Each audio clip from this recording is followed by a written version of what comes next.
Kwanza nikushukuru mimi kwa kutaka maoni yangu pia kuhusiana na hiyo no reform no election.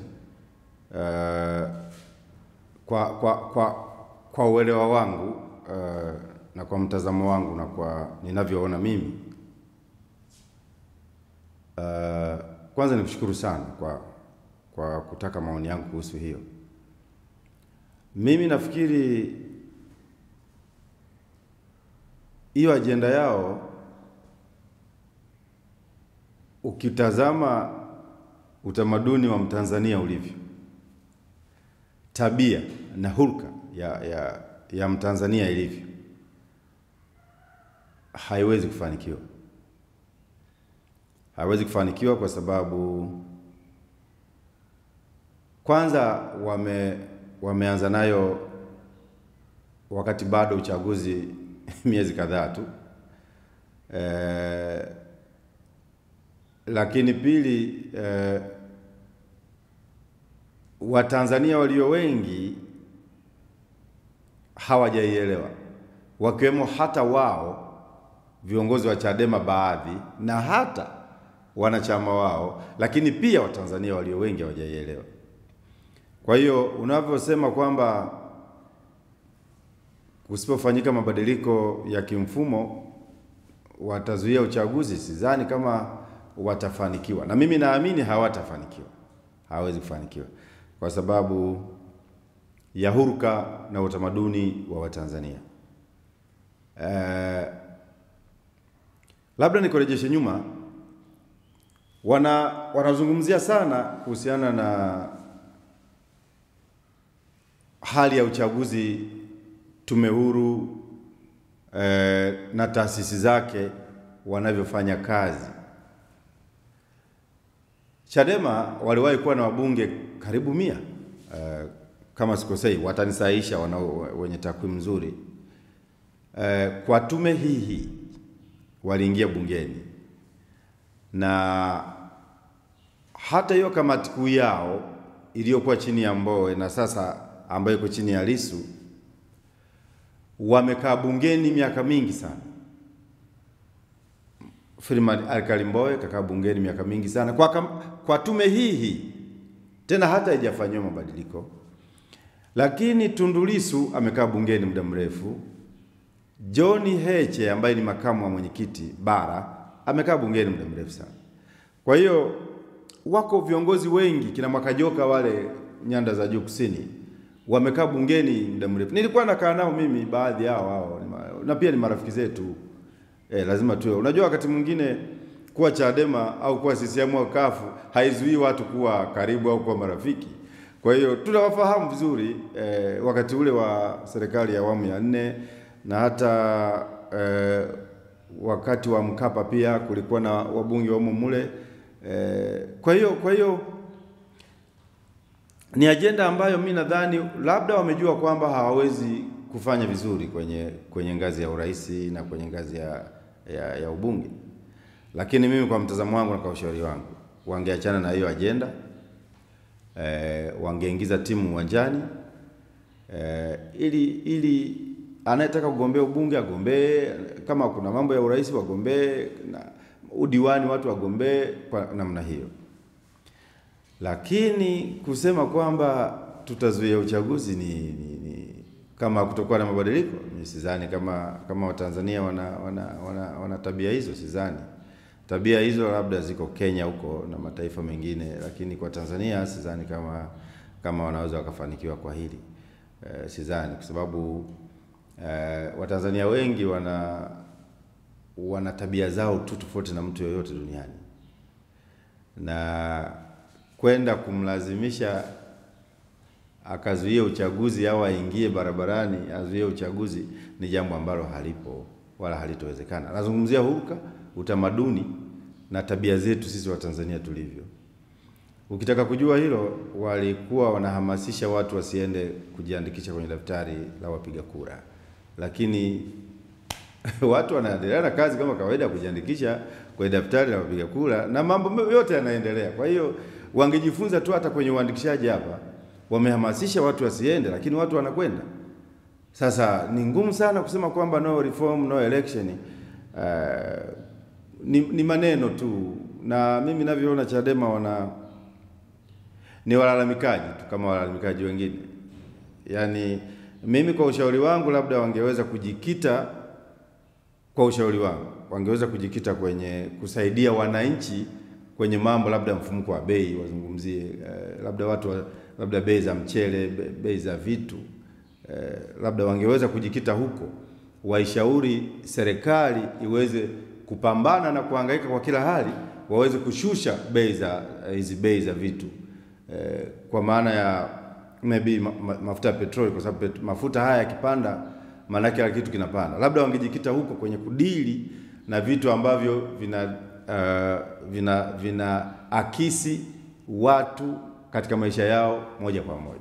Lakini haya ya kwamba no reform no election haitowasaidia chochote, na haina afya wala haina tija kwa Watanzania. Sidhani kama itawasaidia, kwa sababu Watanzania wana matatizo mengi sana yanayowakabili. Umaskini bado upo, hatuwezi tukasema haupo, umaskini bado upo. Kwa hiyo wangejaribu kuishauri serikali iweze kuangalia namna ambavyo inaweza kupunguza umaskini kwa Watanzania. Lakini pia wangeweza kuishauri serikali kama kuna mapungufu wayaseme, lakini kwa ushauri, sio kuyasema kupitia watu waandamane waende barabarani. Unajua siasa si lazima mpigane, au siasa sio lazima mvurugane. Siasa sio lazima umtukane kiongozi mkuu wa nchi au umtukane yule na huyu. Sidhani kama hiyo ndio siasa. Siasa haiko hivyo. Siasa wajibu wa kiongozi ni kujenga watu na kuunganisha watu na kuleta umoja katika jamii. Kiongozi hata kiwi kuwagawa watu au kuhamasisha watu watengane, waandamane, ama walete shida katika jamii yetu. Kwa hiyo mimi kitu ambacho naona Chadema watafeli, hilo ni zoezi ambalo litafeli. Wameshindwa kutafakari na kuangalia Watanzania mitaani wanaongea nini. Nadhani Chadema pia labda hawana timu za utafiti, hawana. Kwa sababu wangejaribu kutazama Watanzania wa sasa wanawaza nini, wanatafakari nini, wanazungumzia nini, na ni kitu gani kinawasibu katika maisha yao ya kila siku. Lakini kusema utazuia uchaguzi, mimi sioni kama hii ni ajenda ambayo itafanikiwa, ndugu yangu. Sidhani kama itafanikiwa, kwa sababu mtu anatoka asubuhi anaenda kutafuta mkate wake, mtu anaenda kuuza mihogo apate kula, mtu anaenda kuuza samaki wake amekaanga apate kula, mtu anaenda kutafuta kilo moja ya mchele ili aweze kukula na familia yake. Alafu wewe unaenda kumwambia usizuia uchaguzi. Kwa huruka ya Mtanzania hawatafanikiwa hata kidogo. Lakini kuna kitu ambacho kinanipa wasiwasi na hofu pia. Kuna baadhi ya mikoa wamekuwa kila wakizungumza wanasema tuko tayari kufa. Tuko tayari kufa. Hiyo ni ajenda gani? Wewe unasema kama hakutobadilika kwenye mifumo, kwenye issue za uchaguzi, utazuia uchaguzi. Lakini hilo neno tuko tayari kufa linakujaje? Umepanga nini kwamba uko tayari kufa? Na nikutolee mfano, na Watanzania wenzangu pia niwatolee mfano. Kwa mfano mkoa wetu wa Mara ambako mimi ninatoka. Nimekuwa namfuatilia kiongozi mmoja wa Chadema ngazi ya mkoa. Nafikiri ni ndugu yake makamu wa mwenyekiti wa Chadema, John Heche, na yeye pia anaitwa Heche. Nimekuwa namfuatilia kauli, kwa sababu mimi natoka kule, na najaribu kuangalia kauli za huyu jamaa zinalenga nini. Na nadhani watu wa mkoa wa Mara pia si wale ambao tuliwazoea zamani kwamba wakitaka kufanya vurugu waanzie mkoa wa Mara. Watu wanabadilika, vizazi vinabadilika. Mkoa wa Mara pia tunahitaji utulivu, tunahitaji amani, tunahitaji mshikamano. Kwa hiyo sio kwamba kwa kuwa umezaliwa Mara basi wewe ndio uwe mwanzo wa vurugu katika nchi hii. Nchi hii muasisi wake ametokea mkoa wa Mara. Sasa lazima pia tuheshimu hilo kwamba mkoa wa Mara sio mkoa wa vurugu na sio mkoa wa watu kujitapa kwamba tunaweza tukafa kwa sababu ya uchaguzi. Mwalimu Nyerere wakati anafanya harakati na wenzake kuweza kupata uhuru wa nchi yetu, hawakumwaga damu. Walikaa wakaplani mipango yao na mikakati yao, mwisho wa siku ikafanikiwa bila kumwaga damu. Lakini kuna baadhi ya mataifa walimwaga damu ndio wakapata uhuru. Kwa hiyo ni mshauri mwenyekiti wa mkoa wa Mara wa Chadema asizungumzie sana habari ya kwamba tutakufa, tutamwaga damu kama kutokuwa na mabadiliko ama kuzuia uchaguzi. Mkoa wa Mara una historia yake, una sifa yake, na lazima tulinde legacy ya baba wa taifa Mwalimu Julius Kambarage Nyerere kwa kuto entertain kufanya vurugu katika mkoa wa Mara. Mkoa wa Mara unatakiwa uwe na viongozi ambao moja wanamaanisha maendeleo ya watu, maendeleo ya vitu, maendeleo ya watu. Lakini kwa kumwenzi baba yetu wa taifa, hatupaswi mkoa wa Mara kutangulizwa mbele kwamba tunaweza tukafanya vurugu kwenye uchaguzi. Mimi sikubaliani naye, na waomba wananchi wenzangu wa mkoa wa Mara tusiwe sehemu ya watu ambao tunaweza tukatangulizwa mbele kwa maana ya kutaka kufanya vurugu au kuzuia uchaguzi kwa kauli zao wanavyozungumza Chadema. Kwa sababu ana kauli kali na tata sana kuhusiana na swala letu la uchaguzi. Amekuwa anataja majina ya watu ambao kwamba wametekwa, wameuawa na vitu kama hivyo. Lakini wakati mwingine mimi nadhani kwa sisi ambao tumezaliwa mkoa wa Mara una makabila mengi. Kuna vikabila vidogo vidogo vingi, na sehemu ambayo pia imeathirika sana na mambo ya ukabila hiyo ni huko waliko wao. Wilaya ya Tarime, kija Rori hapa, kuna vitu vidogo vidogo tu ambavyo vinafanya watu unaweza kukuta kuna mapigano ya koo, kuna mapigano si ya jamii fulani na jamii fulani, ni wilaya hizo mbili. Sasa hauwezi kuniambia kwamba mkoa wa Mara kuna mambo mabaya sana yanaendelea wakati mwingine pia kuna mambo ya koo, kuna mapigano ya koo na kuna mapigano ya kijamii. Utaingizaje serikali kwenye haya mapigano? Wengine wanauawa kwa sababu ya kupigana kwenye koo, wengine wanapotezana kwa sababu ya kupigana kwenye mapigano ya kijamii. Mimi natoka mkoa wa Mara, nafahamu. Sasa hauwezi ukasema kwamba serikali ya awamu ya sita ndio inahusika kupoteza watu na kuua watu bila kuwa na ushahidi. Kwa sababu unapotaka kushutumu watu ama kuishutumu serikali, tunahitaji ushahidi kwamba. Lakini juzi tu kama sikosei, mkoa wa Mara kulikuwa na mapigano ya koo, na ndio huko ambako yeye ndo anaongoza maeneo hayo, huyo mwenyekiti wa Chadema mkoa wa Mara. Kwa hiyo ninachomshauri mimi asihamasishe mkoa wa Mara waingie kwenye machafuko ama matatizo kwa mambo ambayo yanaweza kashaurika tu. Ushauri way forward, unaweza tukafanya nini? Haya mambo lakini yeye kama yeye alitakiwa kama mwenyekiti wa mkoa wa Mara aende kwenye baadhi ya koo katika mkoa wetu ule, ama kwenye baadhi ya jamii katika mkoa wetu ule, akae nao. Watu waache kuuana pia na kugombana kwa ajili ya koo. Saa nyingine watu wanagombana kwa sababu ya ng'ombe tu, kuibiana ng'ombe, na watu wanapotea na watu wanauawa. Kwa hiyo mwenyekiti wa Chadema mkoa wa Mara sitaki kutumia mkoa wa Mara kama chanzo cha fujo ama chanzo cha vurugu. Sisi wote tunazaliwa huko, na sioni sababu ya kuhamasisha. Anaenda nawaambia watu kwamba mtusaidie sisi kuzuia huu uchaguzi usifanyike. Sasa wanaochanganya watu, wamejipanga kwa ajili ya kufanya vurugu au yani hawaeleweki. Ukimsikia mwenyekiti anasema sisi tunajiandaa kuzuia uchaguzi lakini hatujitoe kwenye uchaguzi.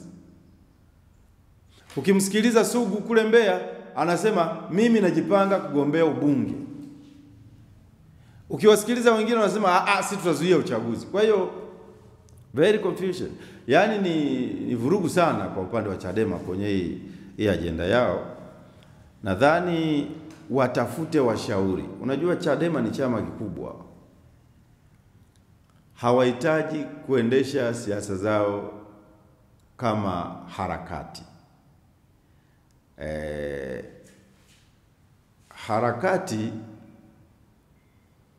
wameshapita huko. Ni chama ambacho wanahitaji kutumia nyenzo mbadala, maybe mazungumzo, kushauriana na watu wengine, lakini kufikiria kwamba unaweza ukazuia uchaguzi kwa sababu ya mifumo, hilo mimi siliafiki. Lakini kitu ambacho ninachosikitika nacho na kuona kinachonishangaza, Chadema waliingia ndani ya bunge awamu ya 4, wengi sana, wabunge walikuwa ni wengi, hawakuwahi kuzungumzia tume ya uchaguzi. Tundu Lissu alikuwa bungeni, kwenye bunge la katiba walikuwepo. Nakumbuka kuna kipindi mimi nilikuwepo Dodoma kwenye bunge la katiba, mwenyekiti wa Chadema wa sasa alimshambulia sana baba wa taifa. Nilikuwa ni sehemu ya watu ambao nilisikitika sana. Unajua hakuna binadamu aliyekamilika. Binadamu wote tuna mapungufu. Lakini Tundu Lissu alimshambulia sana Mwalimu Nyerere, hayati baba wa taifa. Nilikuwa ninakasirika sana, lakini mimi sina cheo chochote, sina nafasi. Na ninadhani ningekuwa na nafasi nisingemwacha kabisa. Mimi nakuaga wazi tu. Unajua mataifa mengine yanawalinda sana waasisi wao. Mwalimu ni binadamu, yako makosa alifanya, na aliwahi kukiri mwenyewe kwenye hotuba zake kwamba yako makosa alifanya. Akawaambia msinizungumzie kwa upande wa hayo niliyoyafanya makosa yangu, mnijadili kwa mema niliyoyafanya. Kwa hiyo wakati Tundu Lissu anamshambulia baba wa taifa, ilikuwa ni bunge la katiba, nilikuwa ninaumia sana mimi. Nilikuwa ni sehemu ya watu wachache wanaoumia sana.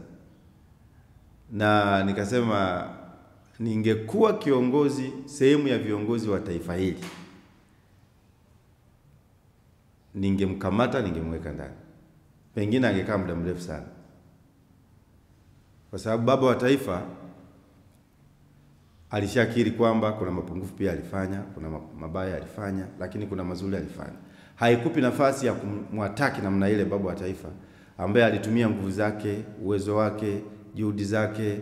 Alikuwa na hara njaa na wenzake wamepambana kutuunganisha sisi, kwa sababu leo hii uwepo wa Chadema ni juhudi za baba wa taifa. Uwepo wa mshikamano huu na umoja huu na amani hii sio kwamba ulikuja tu wenyewe, huu ulitengenezwa bro. Sasa wakati unatengeneza, unapigania uhuru wa taifa lako na unatengeneza ili taifa lako liwe moja, kuna watakaoumia, kuna watakao pona. Hiyo ni jambo ambalo lipo katika maeneo yote duniani. Unapotaka kufanya mageuzi ama kuleta maendeleo, wako watu wataumia na wako watu watafurahia. Lakini cha msingi ni kwamba unafanya kwa nia gani? Unafanya kwa malengo gani, kwa madhumuni gani, na kwa kitu gani? Unalenga kuwaletea Watanzania maendeleo. Sasa kwenye maendeleo ama kwenye kuunganisha taifa kuwa moja, wako watu wataumia tu. Sasa haiwezi ukamwataki baba wa taifa vile. Nazungumzia ni miaka ya nyuma, wakati wa bunge la katiba. Maana pia lazima tuyarudishe hayo. Baba wa taifa ni mtu mkubwa sana. Unajua kuna kipindi walikuwa mtu ananilisha maneno, nakwambia ulikuwa unawataki viongozi wa zamani. Hapana. Hivi mimi niwaulize waandishi, uliwahi kusikia mimi nimemzungumza rais wa awamu ya 4 hata mara moja katika mazungumzo yangu? Sikuwahi. Lakini mtu anakulisha maneno kwa sababu ulikuwa unamzungumza waziri mmoja hivi au kiongozi mmoja wa chama. Sasa kwa sababu labda yule kiongozi alikuwa karibu na kiongozi mkuu wa nchi, wanakuunganisha naye kwamba unamzungumza na yeye. Mimi ni kati ya watu wachache ambao tumefundishwa uzalendo kabisa kwa vitendo. Yaani huwezi kunikuta eti namzungumza rais. Huwezi. Yaani huwezi, kwa sababu nimefundishwa namna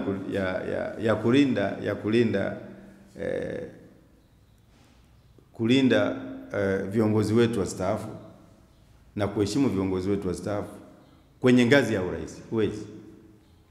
Au waziri mkuu, huwezi. Au makamu wa rais, huwezi kukuta anafanya hayo. Lakini kama kuna mtu yuko ndani ya ni waziri tu, alikuwa waziri au alikuwa mtu kama anafanya mabaya, tunamzungumza tu kwamba wewe unavyofanya sio vizuri.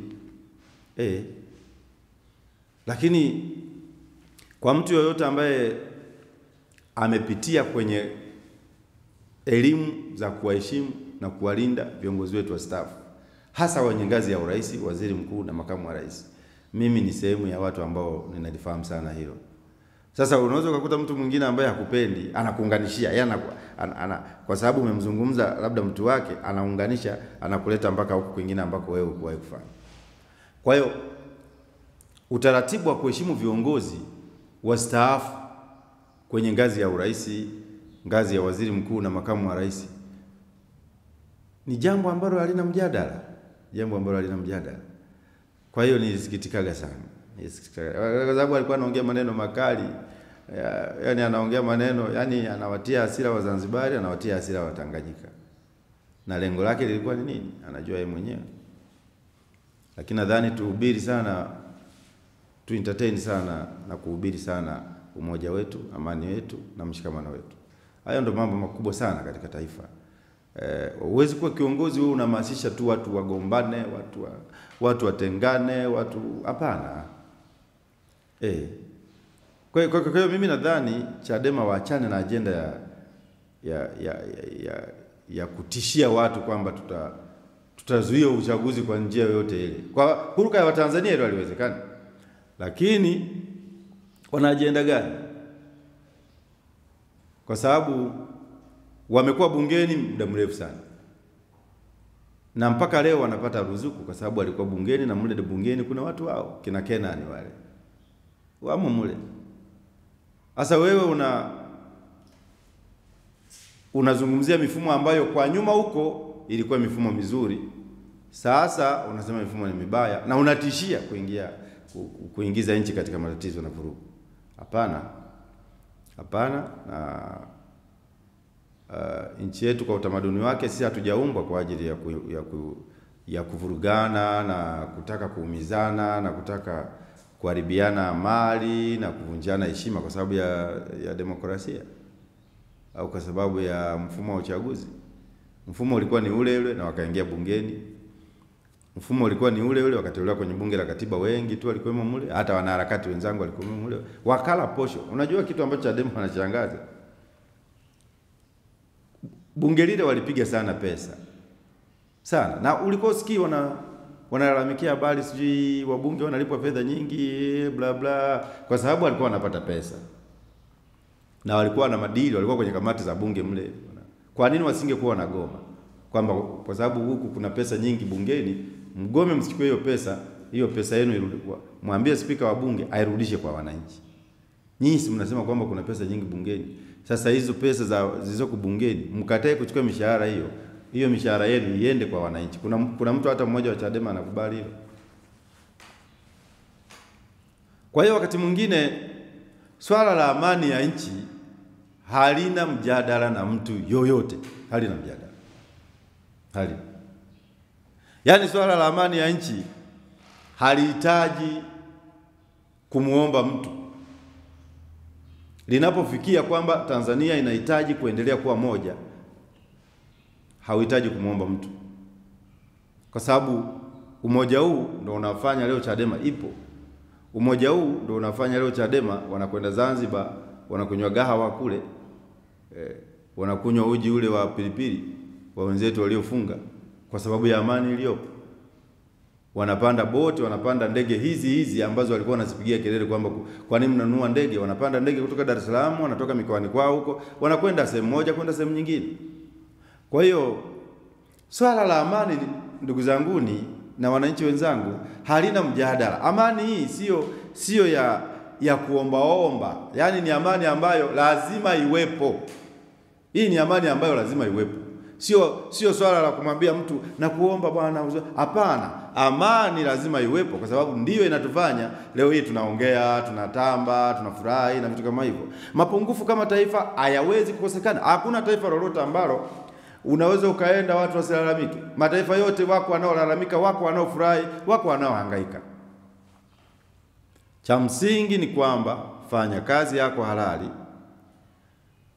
Uhuru uliopewa na serikali utumie vizuri ili maisha yaendelee. Lakini mambo ya kusema tunaomba wananchi wa mkoa wa Mara sijui mtusaidie kuzuia uchaguzi utakapofika, hiyo ni kauli ambayo mimi kama mkazi wa mkoa wa Mara sikubaliani nayo.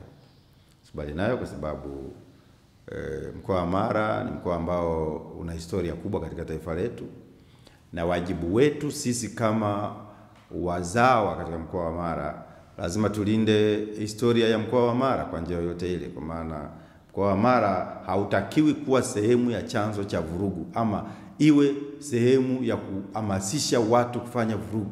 Mkoa wa Mara ni mkoa ambao una historia yake.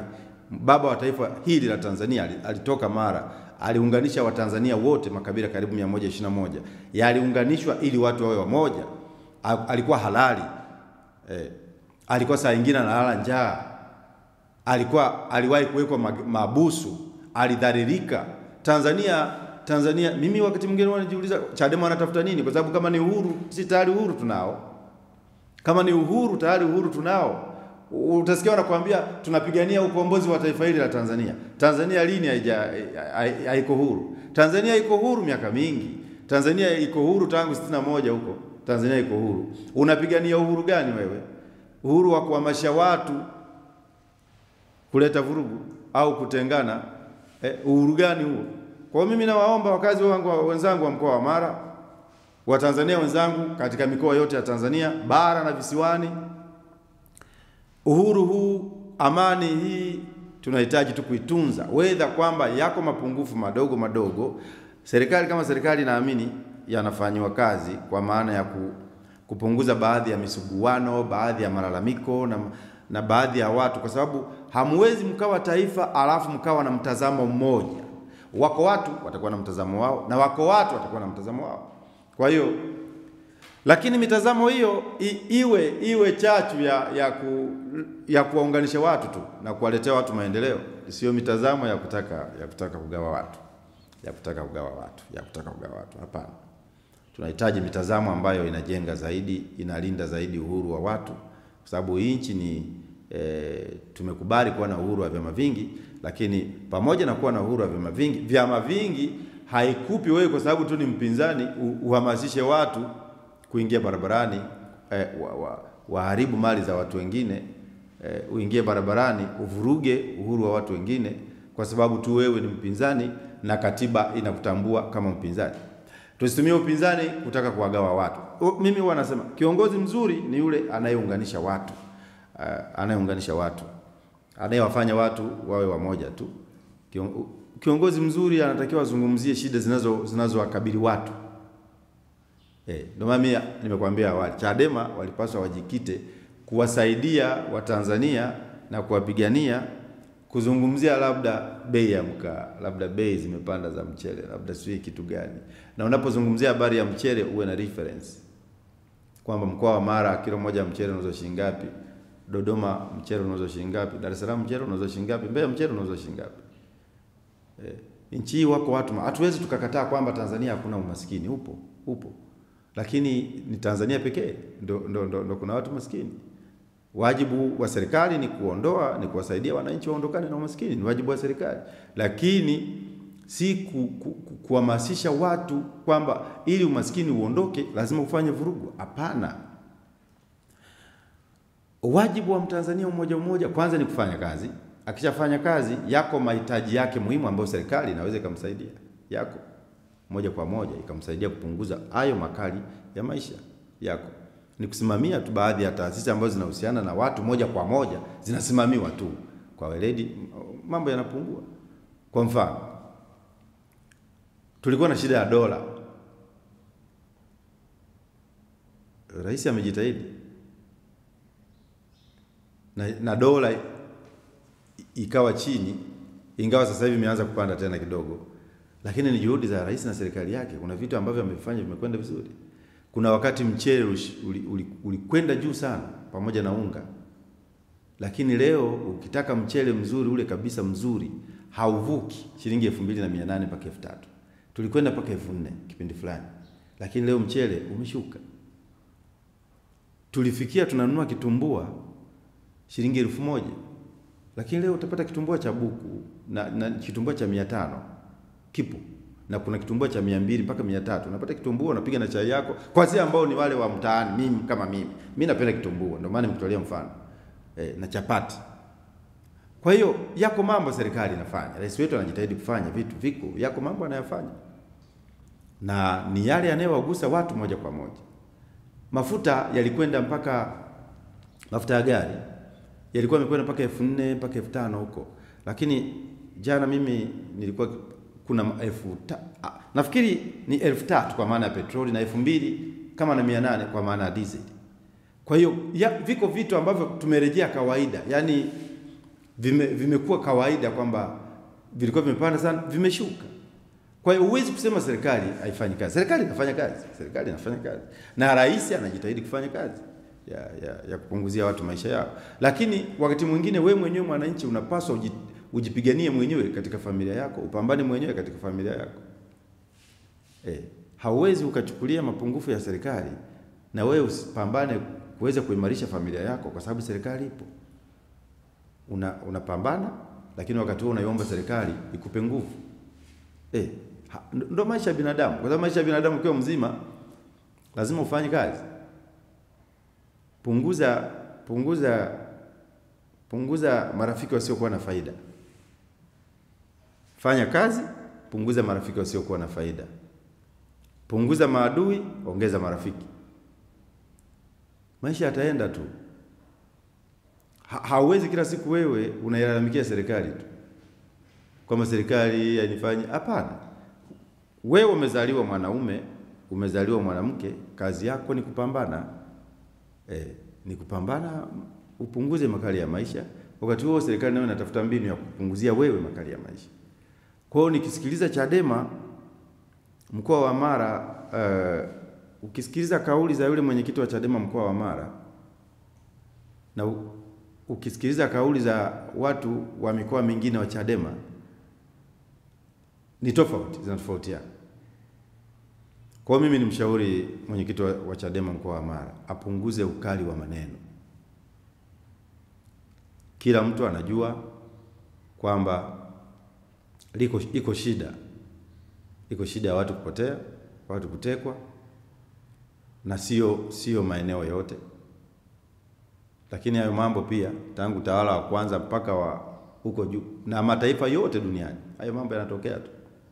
Sasa usihamasishe watu, unaenda kuchukua jina la mtu ambaye amegombana kwenye ukoo na ukoo, ameumizwa na ukoo fulani, kwa sababu kwetu kule Mara yako mapambano ya koo na koo, yako mapambano ya jamii na jamii hii.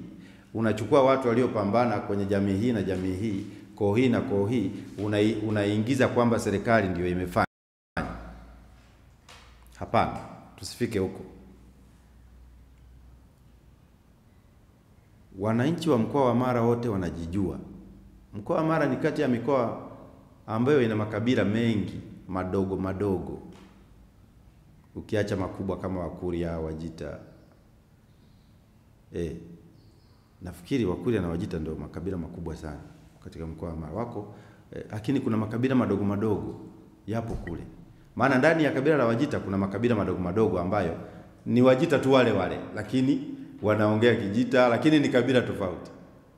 Hata kwa Wakuria kule ni makabila yanayotokana na Wakuria hao, lakini ni makabila madogo. Hata kwa Wazanaki huko hivyo. Kwa hiyo kuna makabila mengi ambayo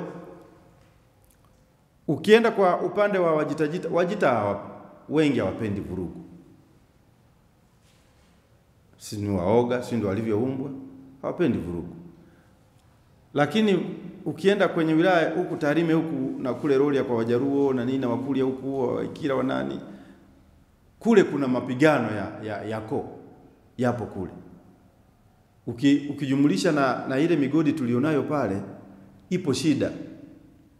Umeelewa? Kwa hiyo kuna baadhi ya makabila yanayotokana na hili kabila la Wajita yako mle, kuna vikabila vidogo vidogo vingi. Hatusikiagi wanafanya mavurugu, kuwana, wanawaoga. Nafikiri wana tabia hizo za kuto, hawapendi vurugu. Lakini wenzetu huku wengine mkigombana tu, hata kuna mmoja kamuibia mwenzake ng'ombe, watu wachukua mapanga, mashoka, wanaenda Na kama utakumbuka wakati wa utawala wa awamu ya pili, iliwahi kupandishwa bendera kama sikosei, ilikuwa ni kule Tarime. Si Serengeti, si Tarime. Maanake kama vyombo vya dola visingefanya kazi, unapandisha bendera ndani ya nchi, yani ndani ya nchi unakuwa na bendera yako. Kwa hiyo kuna hatua ambazo zinachukuliwa na serikali si kwa ubaya. Hivyo unaenda unachukua bendera unapandisha eti kwamba unataka uwe na kwamba unataka mkoa wa Mara umege, kwamba ukuwe na mkoa mwingine wa Mara kwa taifa lingine ndani ya mkoa wa Mara. Nani atakuacha? Hakuna mtu anaweza kukuacha. Kwa hiyo ilikuwa ni miaka hiyo ya wakati wa Mwinyi, tunasoma vitabu na historia na nini, wanatuhadisia. Na kuna watu walitolewaga kule Tarime kule si Serengeti wakapelekwa Zanzibar, wako huko mpaka leo wako huko. Kuna Wanyakyusa walitolewa huko Mbeya wakapelekwa Zanzibar huko. Lengo ni kuunganisha nchi yetu iwe moja. Hakuna cha Uzanzibari, hakuna cha Uzanzibara. Tanzania ni moja. Full stop. Hakuna mtu wa kubadilisha hilo. Ni vizazi na vizazi lazima vielewe kwamba jamii ya Wazanzibari na jamii ya watu wa Tanzania bara ni moja tu. Na inapaswa kuheshimiwa kwa hilo. Kwa hiyo technically Chadema, tactically Chadema ninaona wanaenda kufeli kwa sababu ya no reform no election. Wa Tanzania ukitazama utamaduni wetu, ukitazama tulivyo sisi, ni ngumu sana Chadema kuweza kutoboa, ni ngumu. Kwa mimi ningewashauri wadili na mambo yanayowasibu wananchi ya kila siku katika maisha yao. Na ninawashauri wagombee. Kwa sababu kwenye ngazi ya urais uwezekano wa kushinda ni mdogo. Lazima tuwe wa kweli. Mheshimiwa Rais Samia ni kama ameshashinda. Lakini wangegombea angalau wapate wabunge mle ndani ya bunge, wapate ruzuku, wapate kula na waendeshe chama chao. Lakini kusema kwamba uwezi eti utozoea uchaguzi kwa Watanzania gani hao? Kwa Watanzania gani? Na kama nchi hii sio nchi ya kawaida tu kwamba unaweza ukaichezea tu unavyotaka wewe sababu wewe ni mwanasiasa. Hilo hamna bana. Tanzania ni nchi kubwa sana na ina weledi sana kwenye mambo ya demokrasia haya, kwenye mambo ya ulinzi na usalama. Kwenye kila kitu nchi yetu imebarikiwa kulingana na mifumo ambayo baba wa taifa Mwalimu Nyerere na mwenzake wa Zanzibar kule Karume walituwekea. Hiyo misingi na hiyo miiko haiwezi kuvunjwa na mtu yoyote. Huo ndio ukweli. Hakuna mtu yoyote anayeweza kuvunja misingi iliyowekwa na waasisi wetu. Hakuna. Hilo mimi nawaambia. Na mtu yoyote atakayejaribu kuvunja misingi ya nchi yetu na miiko tuliyowekewa, asahau. Hakuna kitu kama hicho. Kwa hiyo mimi ile kauli ya mwenyekiti wa mkoa wa Mara sijaipenda na abadilishe kauli zake. Unajua wakati mwingine ukiitaja Chadema mitandaoni humu watakushambulia. Mimi nimeshazoea kushambuliwa. Piga mabomu yote, mimi nitayapokea, nitayakwepa. Mishale yote wewe piga, mimi nitaipokea na kuikwepa. Kwa sababu Chadema wako wana namna yao ya kuwashambulia watu wanaopingana nao kwenye social media. Lakini sisi wengine tumeshazoea humo. Hayo mapambano tumeyazoea. Mapambano na Chadema tumeshazoea. Kwa hiyo niliwaambia kwamba na mimi naomba waandishi wa habari na Watanzania wenzangu mnisikilize na mnielewe. Kila utakachokuwa unakizungumza Chadema ambacho kinalenga kuwagawa watu, na mimi mtaniona ninaongea. Sitoacha.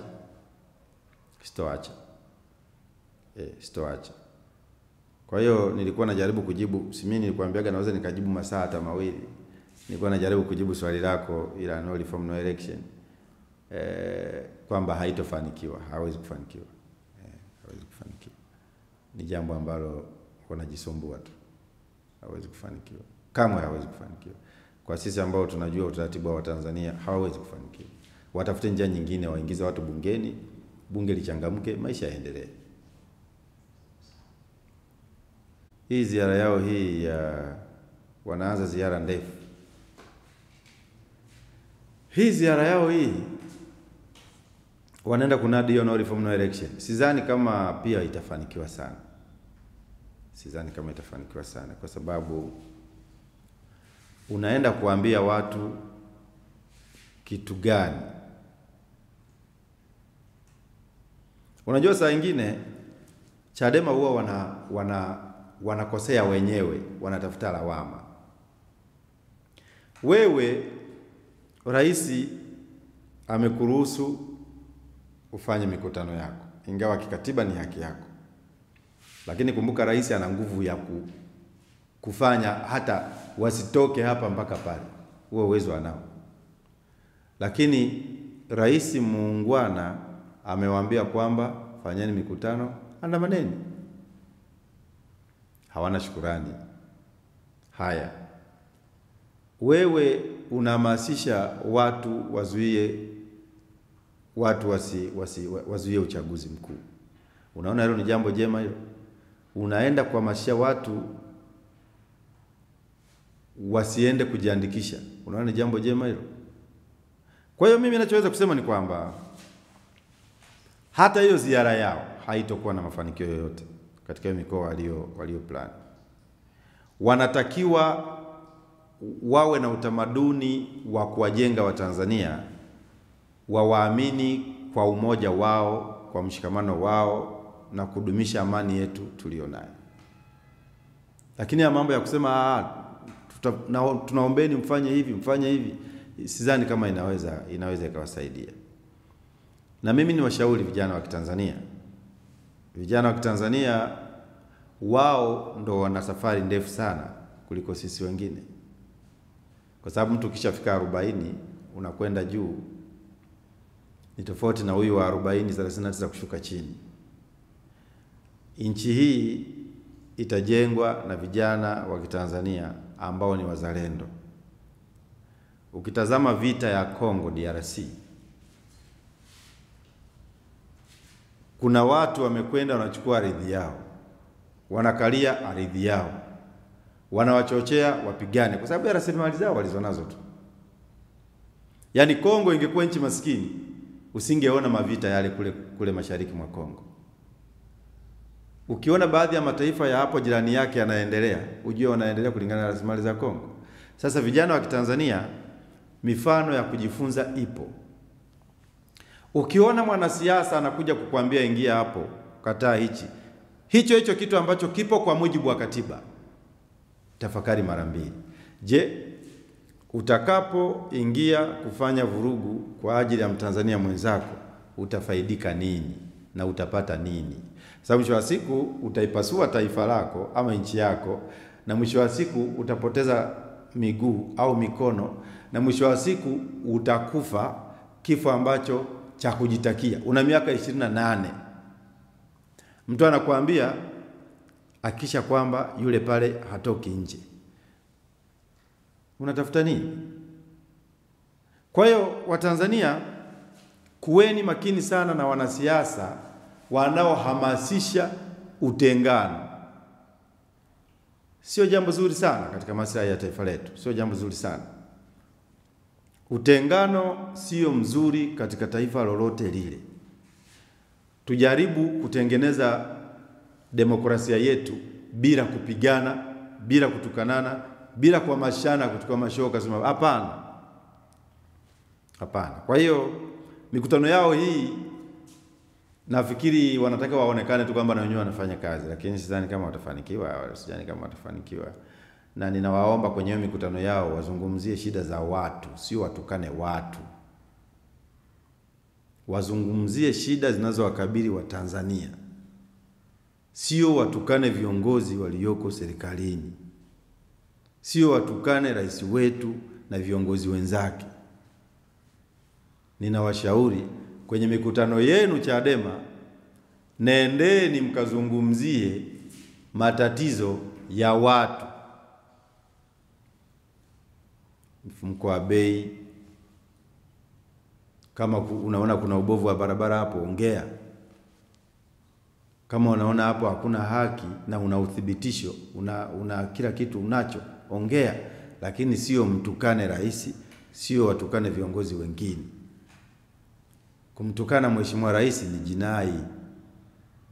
Mimi nawaambia tu vijana wa Kitanzania na Watanzania wenzangu, rais katika taifa lolote lile hulindwa, hutetewa, na rais muungwana kama rais wetu Chadema walipaswa kumshukuru sana.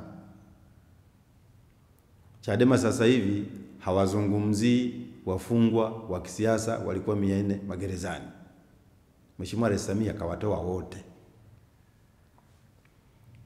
Kulikuwa na watu walikimbia wenyewe tu, wakasema sisi tunataka kufanywa hivi, wakakimbia. Rais Samia kawaambia rudini wote, na wamerudi. Kina God Bless Lema wako Tanzania hapo, wake zao wako Canada, wao wako Tanzania wanakula bata. Kina Tundu Lissu wako Tanzania, wake zao na familia zao ni raia wa Marekani. Tunayasema haya Watanzania wajue. Anayekuja kuhamasisha kwamba zuia uchaguzi, usiingie kujiandikisha, yeye mwenyewe, mke wake na familia yake wako Marekani, na sio tu wako Marekani, ni raia wa Marekani. God Bless Lema yuko Tanzania, mke wake na familia yake wako Canada, na wanaelekea kuwa raia wa Canada, lakini wanakuja barabarani, bwana ingia hapo bwana, ingia hapo. Kwa hiyo ndugu zangu wa Tanzania wenzangu, na waombeni sana Chadema wanapokuja na mikutano yao huko mliko, tafakari faida zake na athari zake. Hiyo mikutano yao ina faida kwako au ina hasara kwako? Kila kiongozi wa Chadema atakavyokuwa anatoa neno moja, mwananchi liangalie. Hilo neno moja ambalo anakuambia lina faida gani kwako, na unadhani hilo neno linaweza likakupa faida gani katika maisha yako? Kama kuna kishawishi chochote cha kutaka kuligawa taifa letu, kumdhalilisha rais wetu, msikubaliane na hilo. Na washaurini sana, siasa sio gomvi. Siasa ipo, demokrasia ipo kwa maana ya kujenga nchi yetu. Uwe CUF, uwe ACT, uwe Chadema, uwe CCM, wajibu wetu ni kujenga taifa letu. Tuna miaka 60 tu. Marekani wana miaka zaidi ya 200, 300 huko, ndio mataifa yao yameendelea kama mnavyoona huko Ulaya. Sisi miaka 60 tu watu wanapiga kelele. Kuna watu wameendelea kwa miaka 200 plus mpaka 300, ndio wamepata hayo maendeleo mnayoyaona kwenye TV. Kwa hiyo tuko na hatua kubwa. Maendeleo yapo, maendeleo ya vitu yapo, na hata maendeleo ya mtu mmoja yapo, lakini pia changamoto za wale watu maskini zipo. Lazima tukubaliane na hali hiyo. Kwa hiyo wanapokuwa wanakuja kwenye mkoa wako, tafakari, jadili. Uwe kwenye kahawa, uwe kwenye mgahawa, uwe kwenye klabu cha pombe, uwe unapiga vyombo, jadili. Yaani mtu anakuja kwenye mkoa wako, kwenye kijiji chako kuambia bwana usiende kujiandikisha bwana, tuhakikishe tunagomea uchaguzi. Tafakari. Hayo maneno yana faida kwa nchi, yana faida kwenye familia yako, yana faida kwenye kaya yako, yana faida kwenye ukoo wako. Na kuomba Mtanzania mwenzangu, tuwe makini. Taifa letu hili ni zuri sana. Mataifa ya jirani na wengine wanatamani kuja Tanzania, na wakija Tanzania wanaenjoy, wanafurahi. Makabila ni mengi, lakini Tanzania huwezi kujua kama kuna makabila zaidi ya 120 huko plus. Wengi wanajua tu tuna kabila moja tu la Waswahili basi. Na hilo jambo lazima liendelee kusimamiwa na kulindwa. Umoja wetu, mshikamano wetu, amani yetu havina mjadala na mtu yoyote. Nawashukuruni sana na Mungu awabariki sana.